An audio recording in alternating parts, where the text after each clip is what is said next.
In 1980, Disney stepped into territory no one expected, a shadowed forest where a vanished girl, a fractured ritual, and an unseen presence shaped a story far darker than the studio ever intended. The Watcher in the Woods wasn't born from fantasy, but from a collision of creative ambition and corporate fear. Scenes were reshaped, endings buried, and entire sequences locked away for decades. What remains is a film that feels incomplete, as if pieces of its truth were deliberately hidden. But behind its eerie tone lies a stranger history, one filled with choices Disney hoped no one would question. These are 20 bizarre secrets behind The Watcher in the Woods. Fact 1. When Disney tried to reinvent itself through a story it could not contain. By the late 1970s, Disney stood at a crossroads. Its reputation as a studio for children had begun to work against it, alienating teenagers and adults who craved stories with sharper edges and deeper shadows. In an attempt to reclaim relevance, executives approved a film unlike anything the studio had attempted, The Watcher in the Woods. The project was meant to signal a new era, one where Disney dared to explore darker, stranger textures. But from the beginning, the film resisted containment. The earliest meetings framed the movie as a supernatural thriller with emotional weight, yet as the script evolved, it began absorbing influences that stretched beyond the studio's comfort zone. Themes of dimensional overlap, rituals gone wrong, and unseen intelligences crept quietly into its DNA. What should have been a modest mystery gradually transformed into something more ambitious, an attempt to brush against the unknown. Disney's leadership grew uneasy. The company was desperate to evolve, but fearful of venturing too far from its wholesome identity. Internal notes reveal an ongoing struggle to balance innovation with self-preservation. Creatives pushed toward a more daring interpretation, while executives insisted on boundaries that blunted the story's sharpest edges. This battle shaped every layer of the film. Scenes were softened, then rewritten, explanations were removed, then replaced with vaguer ones. Yet, even as the studio tried to dilute the unsettling elements, the underlying tension remained. The story carried an energy that refused to be tamed, a sense that something larger than the script was pressing against the edges of the narrative. When the final product reached theaters, that tension was impossible to ignore. Audiences sensed a film caught between identities, haunted by the traces of a story Disney wasn't prepared to tell. Instead of a confident reinvention, the studio had created an artifact that revealed its own uncertainty, an attempt to control darkness that quietly slipped through their grip. Fact 2. The Quiet Burden. Bette Davis brought into the role of a haunted mother.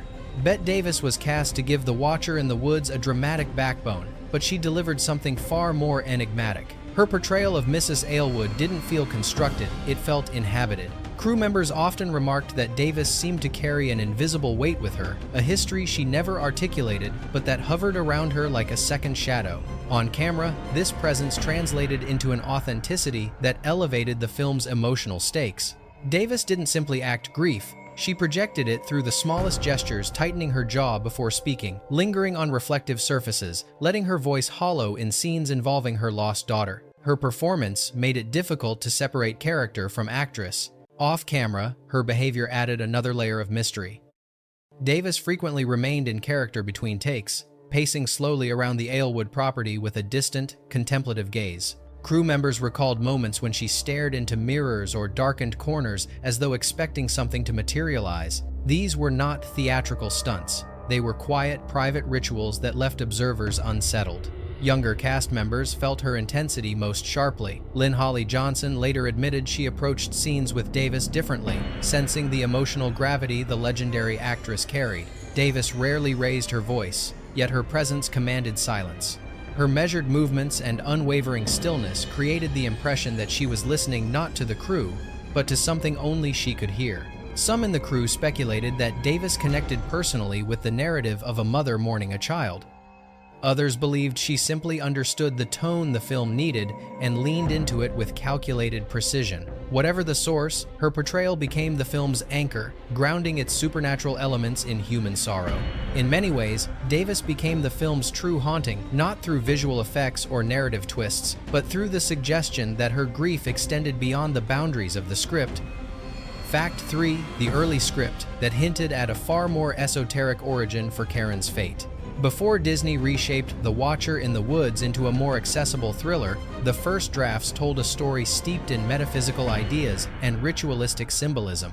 Karen's disappearance was not originally portrayed as an accident, but as the outcome of a deliberate attempt to breach a threshold between dimensions. Early writers envisioned the children as unwitting participants in a rite older than they understood, a ritual fueled by curiosity and guided by principles borrowed from esoteric traditions. The blindfold, for instance, served a specific narrative purpose. Rather than functioning as a simple prop, it symbolized the surrender of ordinary perception, allowing a participant to step partially out of physical reality.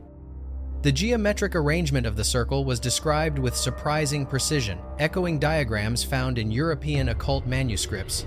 Even the surrounding forest played a role, portrayed as a liminal environment where boundaries between worlds thinned. Executive reviews quickly flagged these elements as problematic. Disney feared audiences might interpret the film as dabbling too directly in mystical practices. Extensive revisions were ordered. Symbolic details were softened or removed altogether, explanations were trimmed, and references to alternate states of consciousness were pared down to avoid provoking concern among parents. Yet, in stripping away the explicit mythology, the studio inadvertently created a deeper mystery. Scenes originally intended to follow ritual logic now felt fragmented, as though only pieces of a larger system remained. This fragmentation gave the film its distinctive atmosphere, an unsettling sense that the story concealed more than it revealed. Writers later admitted that the sanitized version felt like a faint echo of the original vision, but traces of the deeper mythology never fully disappeared. They linger in the blindfold, in the shifting forest light, and in the way characters speak about the disappearance with a fear they cannot articulate. The script we know is only the surface. Beneath it lies a stranger tale, one Disney chose not to tell, but which still whispers through the gaps. Fact 4. The forest that seemed to interfere with the filming itself. The crew chose Burnham Beaches for its dense atmosphere and twisted silhouettes, believing its natural beauty would enhance the supernatural tone of the story. Yet once filming began, the forest behaved in ways that exceeded coincidence. Equipment that had functioned flawlessly during testing suddenly malfunctioned when placed near certain clearings. Lights flickered as though responding to unseen movement, and ambient microphones captured faint sounds, half-breaths, shifting branches, distant footsteps that technicians couldn't trace to any physical source. Cast and crew frequently spoke of feeling watched, not metaphorically, but with the distinct awareness of eyes following from behind the trees. At times, shadows moved in patterns that didn't align with wind direction or sunlight. Branches snapped deep within the woods, even when the entire crew was accounted for. One morning, a heavy limb fell close enough to a young actress to halt production, despite calm weather and no structural instability in the surrounding trees. The strangest incident involved a reflective panel used to manipulate lighting. Although the air was dry, condensation repeatedly formed on its surface the moment it was positioned for a key shot. When wiped clean, the glass distorted reflections unpredictably, creating shapes that didn't match any person or object on set. During a final attempt, the panel cracked from the center outward without any external force, startling the entire team. Some attributed the events to stress or environmental quirks. Others wondered whether the forest was reacting to the ritualistic scenes being performed within it. As one assistant cameraman later recalled, "It felt like the woods didn't want us there, or didn't like the story we were telling."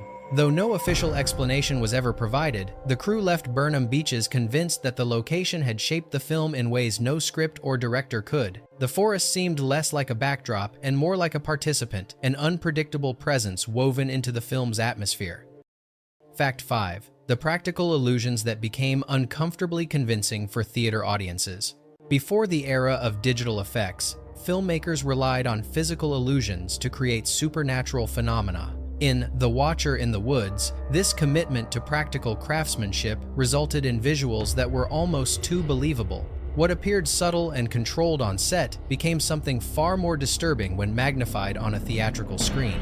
One of the most striking examples occurred during the seance sequence. The team used layered mirrors angled just enough to fracture reflections without revealing the trick. On camera, faces split, elongated, and recombined in ways the human eye wasn't accustomed to processing. In test screenings, the distortion unsettled viewers immediately. Some reported headaches or dizziness, while others swore they glimpsed figures in the reflections that weren't present during filming. Sound played a role as well. Engineers experimented with low-frequency tones barely perceptible but physically felt to heighten tension. These vibrations, paired with flickering lights, created a sensation of pressure that caused children to cry out or clutch their seats. Disney ultimately removed several bass layers after complaints that the scenes were too intense for younger viewers. The original version of The Watcher added another layer of unease. Its semi-transparent body was created with double exposures, textured gels, and subtle animatronic movements. Unlike the drifting light seen in the final cut, the creature seemed aware of its surroundings. Test audiences described it as watching us, a reaction that alarmed executives who feared the design crossed into territory that felt too lifelike. Even mundane shots became unsettling through the camera lens. Slow pans through the forest captured visual distortions caused by humidity and layered smoke, making the landscape appear alive, leaning, shifting, or breathing. The film's practical effects were not designed to frighten in a conventional sense. They were meant to evoke otherness. But in their success, they created an uncanny realism that exceeded Disney's comfort zone. Viewers didn't see tricks, they saw a world bending under the weight of something it couldn't contain. Fact 6. The child actors who reacted to more than just the script. Children often bring natural vulnerability to supernatural films, but during the production of The Watcher in the Woods, the younger cast displayed reactions that went beyond performance. Several crew members noticed that the children avoided specific areas of the set, particularly dim hallways and corners of the Alewood house where the air felt unusually still. When asked why, they struggled to articulate their discomfort, describing sensations of being observed or sudden chills unrelated to temperature.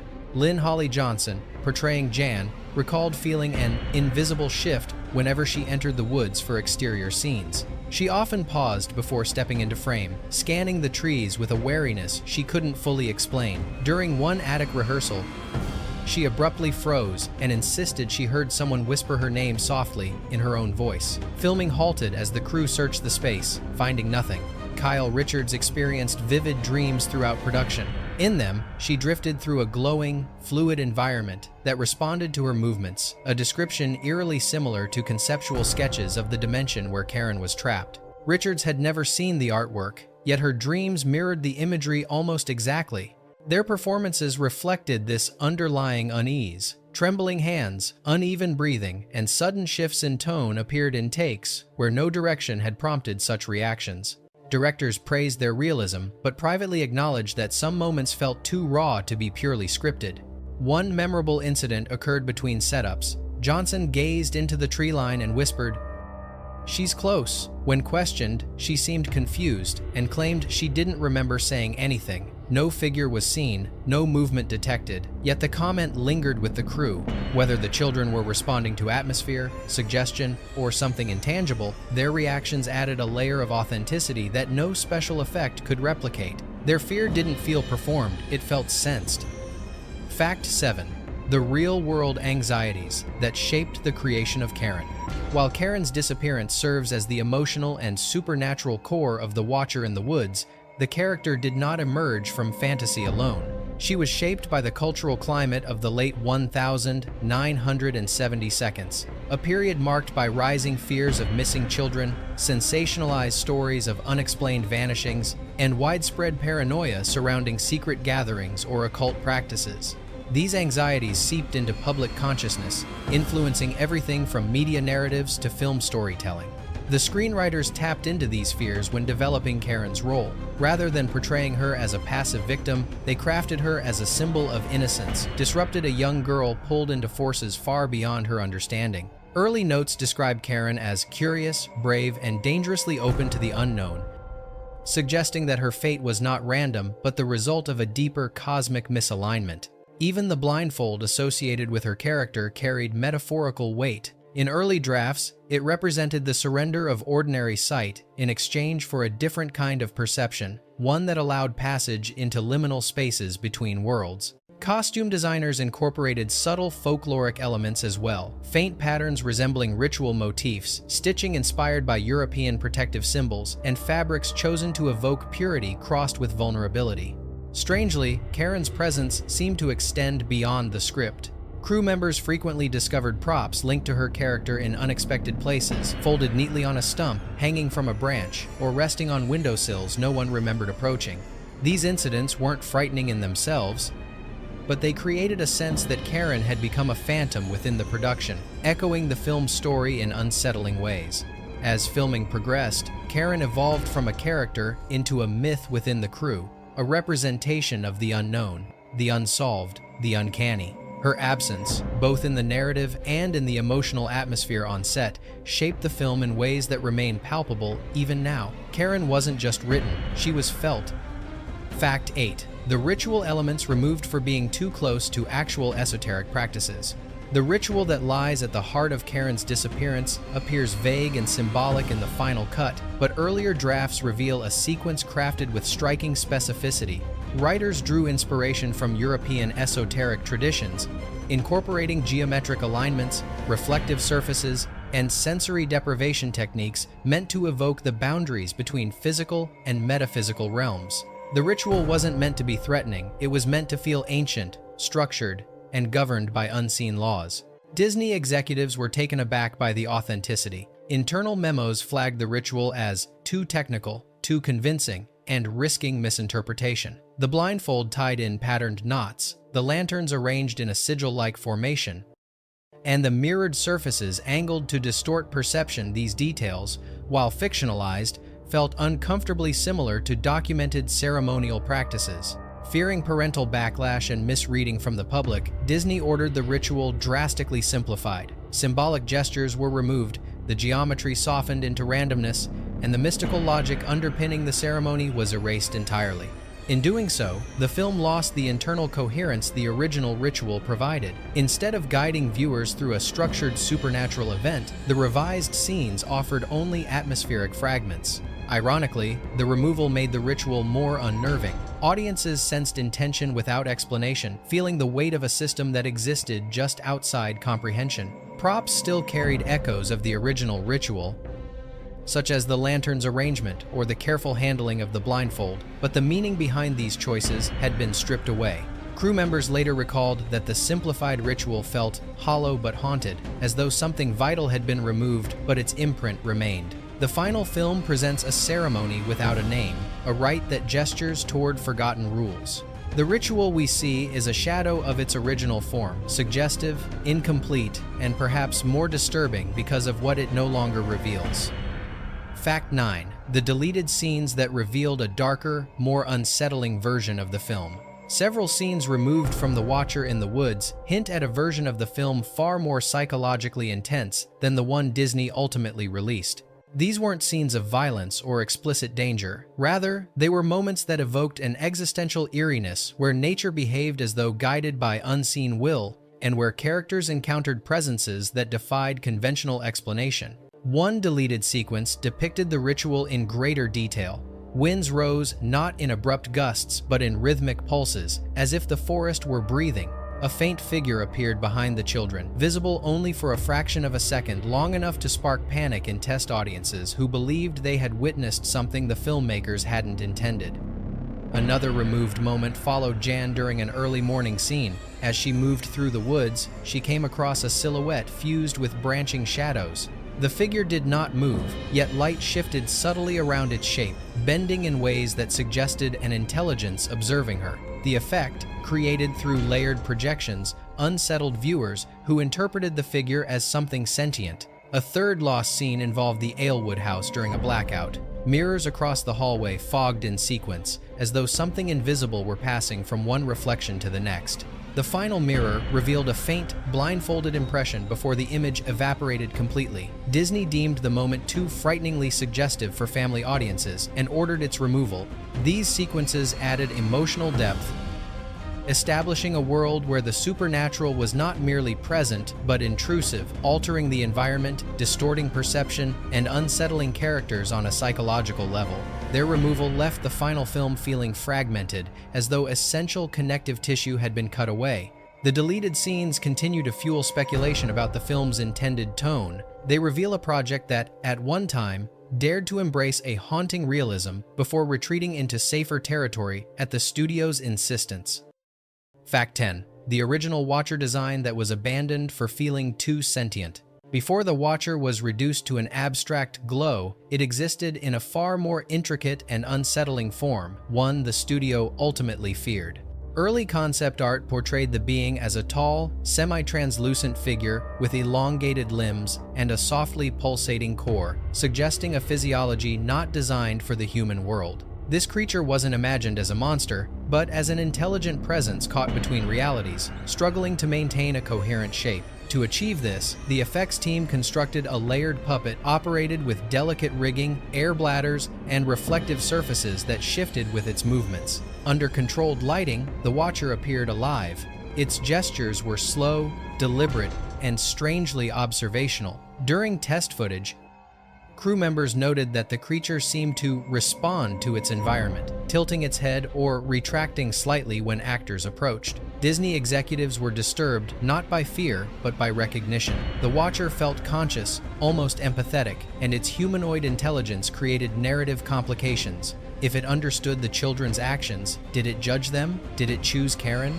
Did it manipulate the ritual? These questions introduced a level of thematic weight the studio was unprepared to address. Internal notes describe the original Watcher as emotionally disorienting and too lifelike. In an era where Disney carefully guarded its reputation, releasing a creature that elicited existential reactions from viewers felt dangerous. The studio concluded that a being with this much presence could overshadow the human characters and derail the intended tone. Thus, the creature was erased. Its physical body, its nuanced movements, and its implied intelligence were replaced by a shimmering mass of light rendered through optical tricks. But traces of the original Watcher remain in the actors' performances. Their awe, fear, and hesitation no longer match what appears on screen, creating an uncanny disconnect. The Watcher audiences see is only a fragment. The one they never saw, detailed, expressive, and disturbingly aware, still haunts the film's legacy. Fact 11. The studio turmoil that led to one of Disney's largest live-action reshoots. When The Watcher in the Woods premiered with its original 1980 ending, the reaction was immediate and chaotic. Viewers weren't frightened in the traditional sense. They were confused, unsettled, and emotionally unanchored. The finale's abstract visuals, dimensional distortions, and humanoid Watcher pushed the film beyond what audiences expected from Disney. Critics criticized the ending as incoherent, while parents reported that children were frightened by imagery they couldn't understand. Disney executives panicked. The studio had taken a risk by venturing into darker storytelling, but the backlash suggested that the gamble had failed. Internal communications revealed that leadership viewed the ending as a threat to Disney's identity, one that had to be rectified immediately. Within days, an unprecedented decision was made. The film would be pulled from theaters and reworked.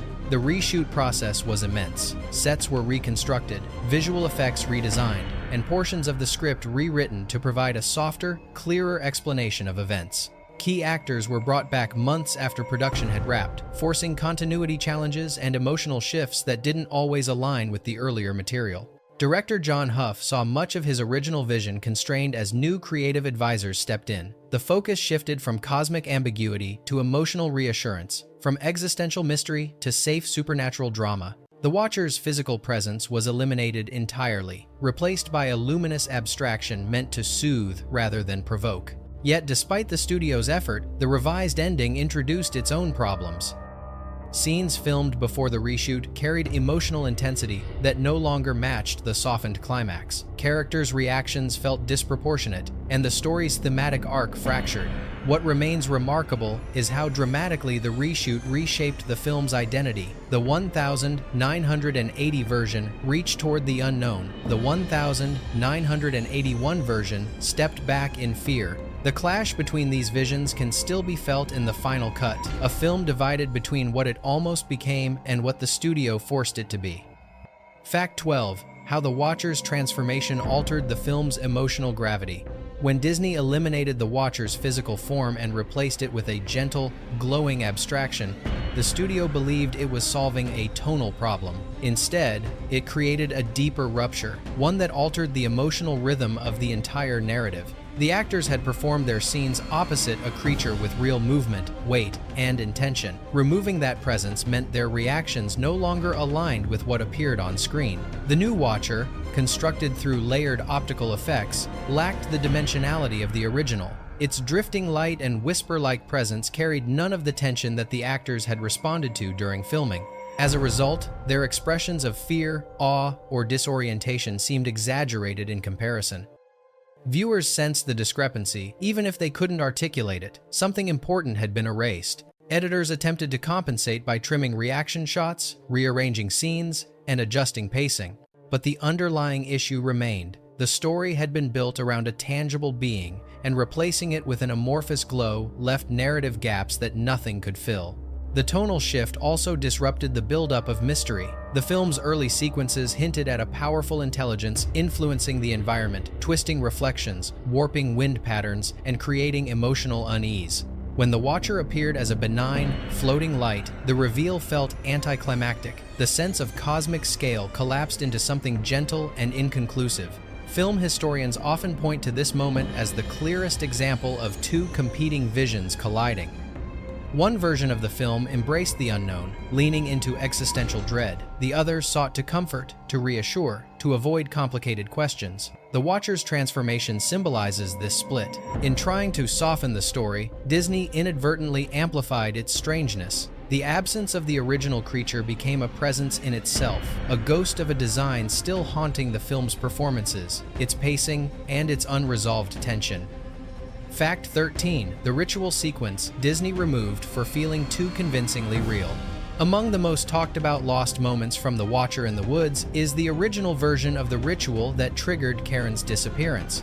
Unlike the softened fragment that made it to the final cut, the early sequence was precise, atmospheric, and disturbingly authentic. The children weren't portrayed as frightened participants, they moved with the hesitant confidence of individuals reenacting a rite they didn't fully grasp but felt compelled to perform. Lanterns were placed in a structured pattern that subtly echoed protective symbols found in old folklore. Their flames wavered in oddly synchronized gusts, giving the impression of an unseen intelligence observing the ceremony. The blindfold tied over Karen's eyes wasn't simply an accessory, it was bound slowly, as though marking a transition from ordinary perception into a state beyond human awareness. Crew members said the set fell unnaturally silent as the cameras rolled. Ambient sounds seemed to recede, as if the forest were holding its breath. During internal screenings, this sequence made executives deeply uncomfortable. Viewers described it as too believable, claiming it looked less like a fictional reenactment and more like a documentation of an actual occult practice. Given Disney's long-standing family-friendly reputation, the risk of public misunderstanding felt enormous. The studio concluded the ritual was too evocative, too technically accurate, and too spiritually charged to include. Most of it was removed. Only fragments survived, leaving behind a sense that something significant had been erased. Without the underlying symbols and structure, the remaining ritual scenes feel disjointed, like glimpses of a forgotten ceremony whose meaning has been lost to time.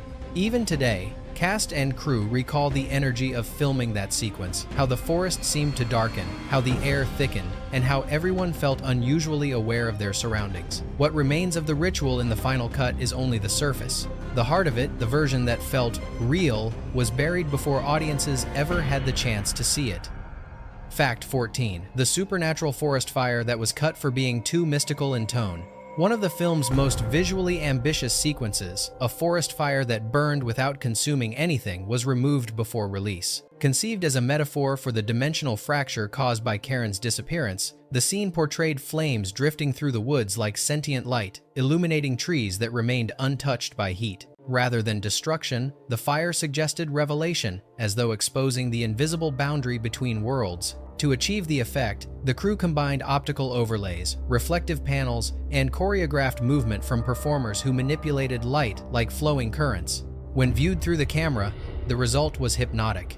Flames curved away from Jan as she walked, creating the impression that the fire recognized her or avoided her.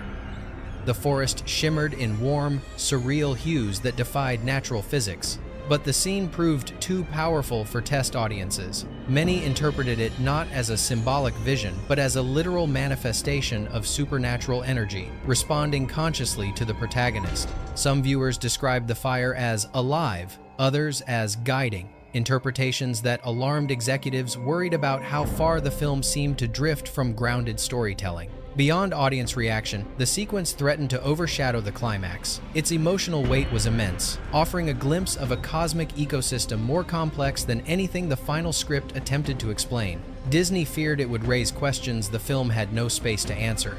As a result, the scene was removed, leaving a noticeable gap in the story's rhythm. Without it, the transition from eerie suggestion to supernatural revelation feels abrupt, as though the film skips over a crucial piece of its emotional progression. Crew members later described the cut as a loss of the movie's most poetic moment, a bridge between worlds that would have deepened its mythic undertones. Though never restored, descriptions of the scene continue to fuel speculation. It remains one of the clearest glimpses into what The Watcher in the Woods could have been had Disney embraced its mystical ambitions more fully.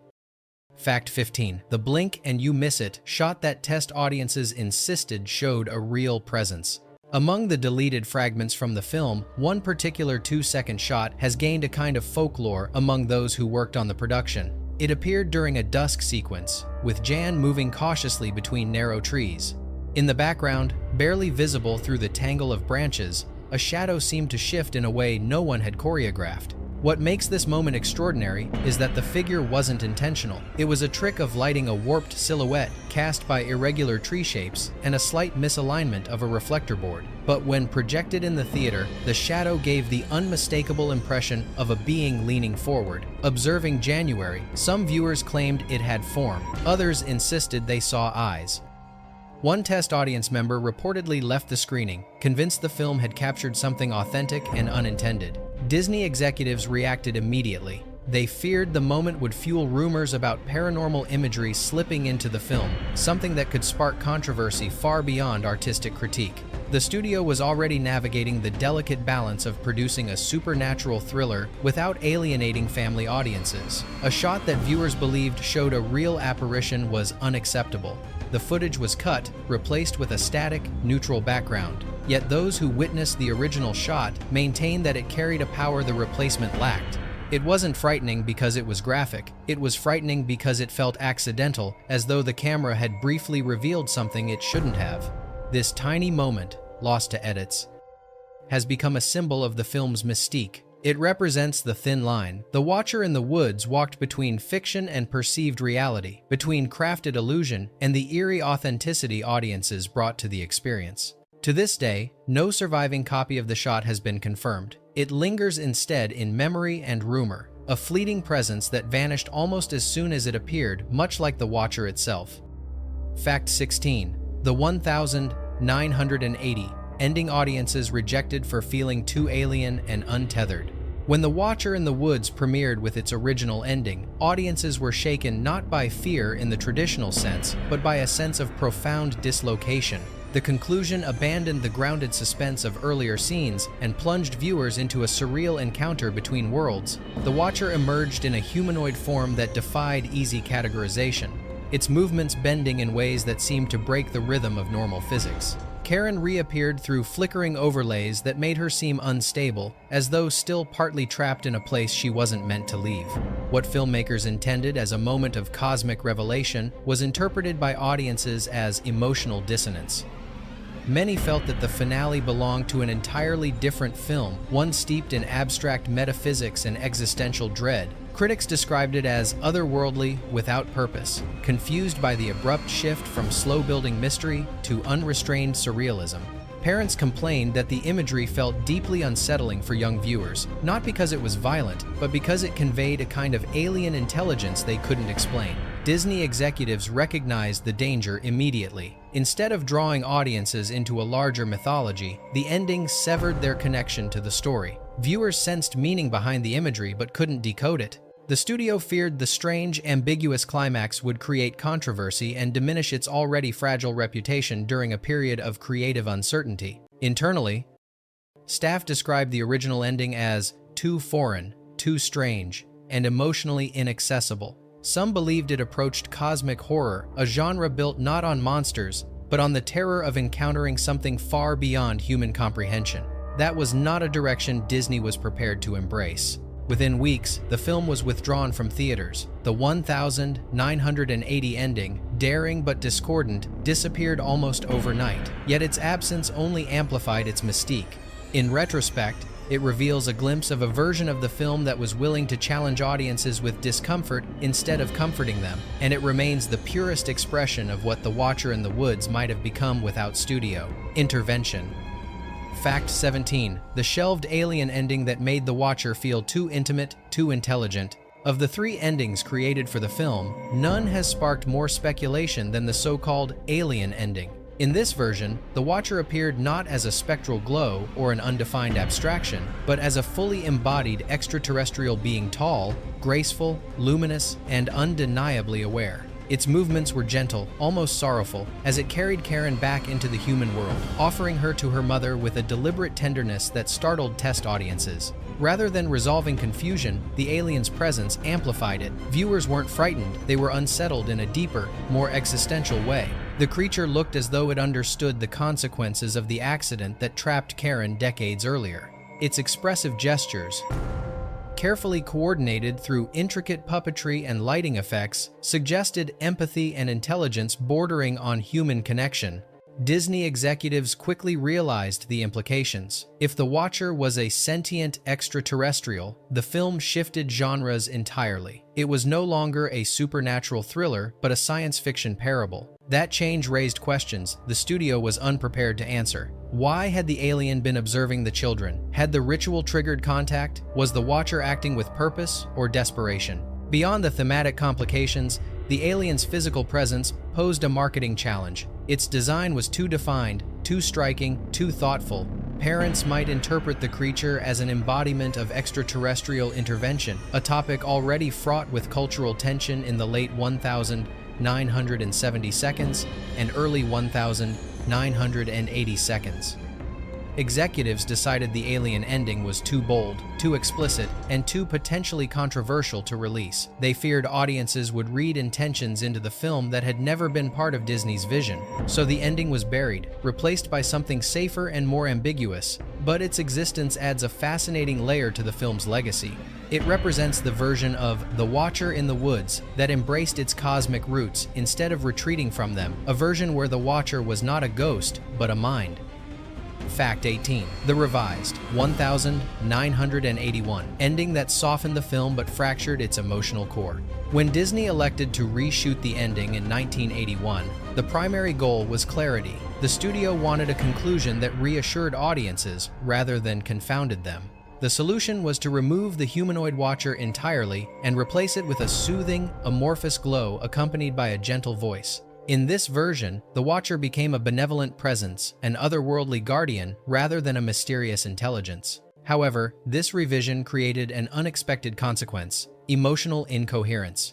The performances leading up to the climax had been filmed months earlier, when actors believed they were reacting to a physical, sentient being. Their fear, awe, and hesitation reflected the tension of confronting a creature with form and intention. Now, those same reactions were paired with an abstract light that drifted harmlessly through the frame. The mismatch was impossible to ignore. Editors struggled to conceal the tonal divide, cutting reaction shots and rearranging sequences to smooth transitions. But the damage was structural. The story lost its sense of progression. Moments that once hinted at a powerful, watching intelligence now led to a soft, almost sentimental resolution. The stakes dissolved. Internally, Disney executives admitted mixed feelings about the new ending. While it aligned better with the studio's brand, it lacked the emotional gravity of earlier versions.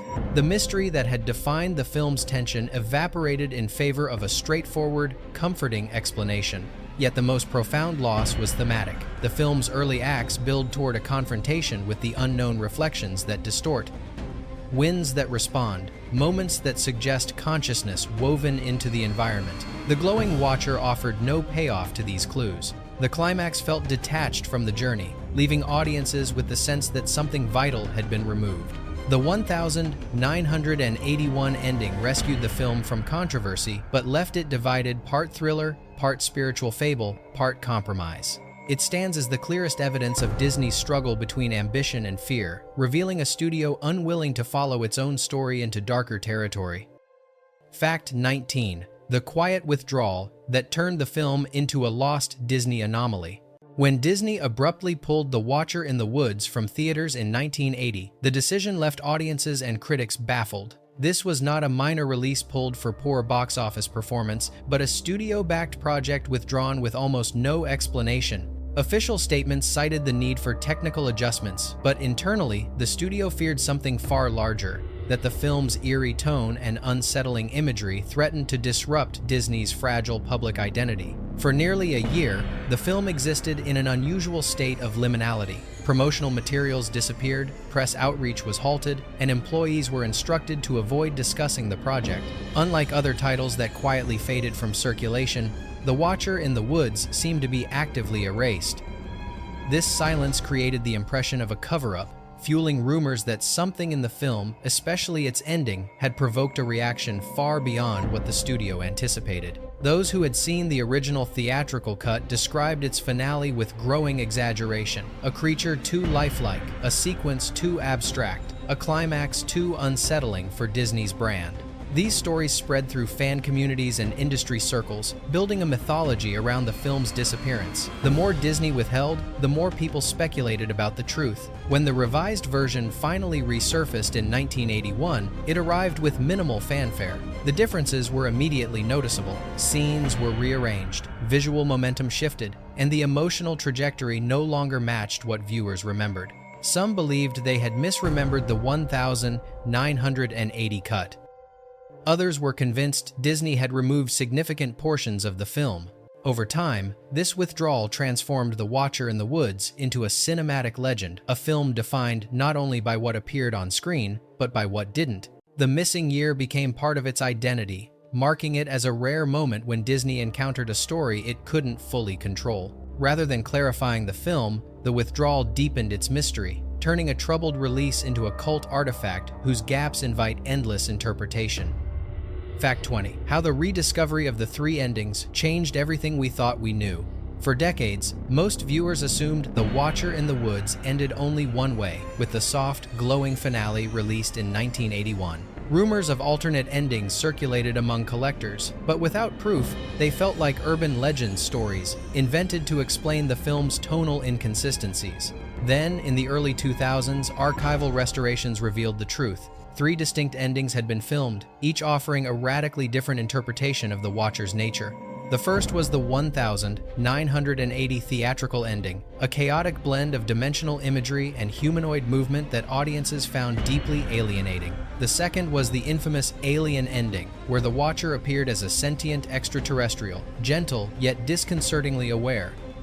The third, the 1981 revision, attempted to soften everything, transforming the story into a mystical misunderstanding rather than an encounter with an unknowable intelligence. What astonished viewers wasn't simply the number of endings, but how dramatically they redefined the film's identity. Each finale belonged to a different genre: cosmic horror, science fiction, and supernatural fable.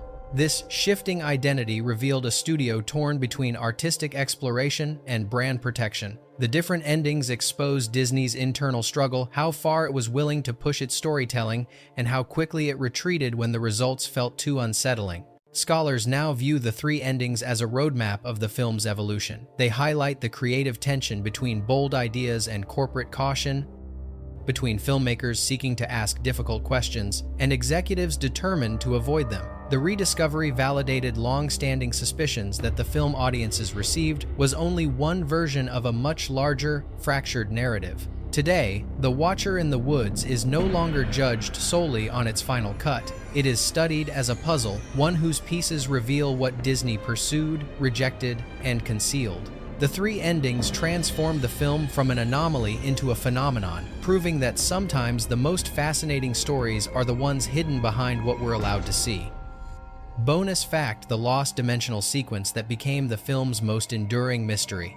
Among all the fragments of The Watcher in the Woods whispered about over the decades, none has inspired more fascination than a missing sequence known unofficially as the Dimensional Passage. This scene, filmed early in production but removed before any test screening, attempted to visualize the realm where Karen had been trapped, a place that existed neither in life nor death, but somewhere suspended in the space between.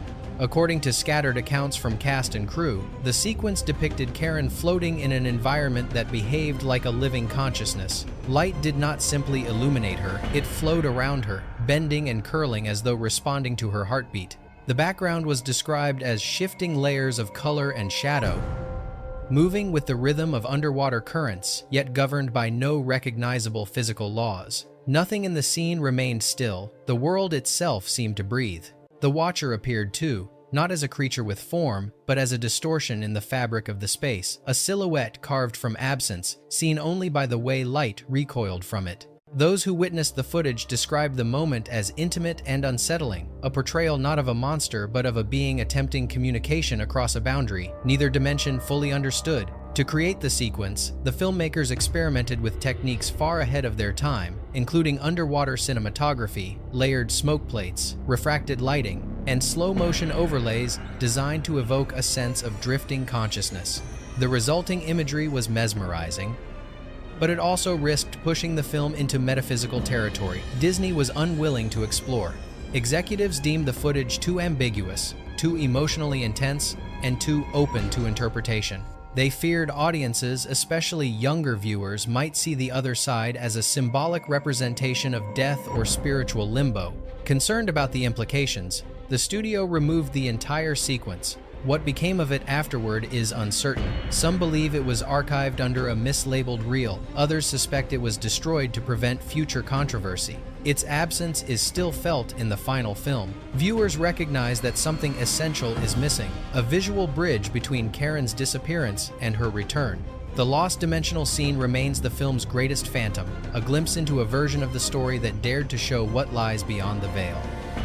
The strange history of the Watcher in the woods proves that some stories linger long after their frames fade. Behind every missing scene, every altered ending, and every unexplained moment lies a glimpse of the film Disney once feared to release, a version richer, darker, and far more mysterious than what reached audiences. Now that all 20 facts have revealed how many shadows still surround this movie, the final question is yours to answer. Which version of the story do you believe captures the truth behind the Watcher's world? Share your thoughts below, and let's step together into the mystery the film left behind.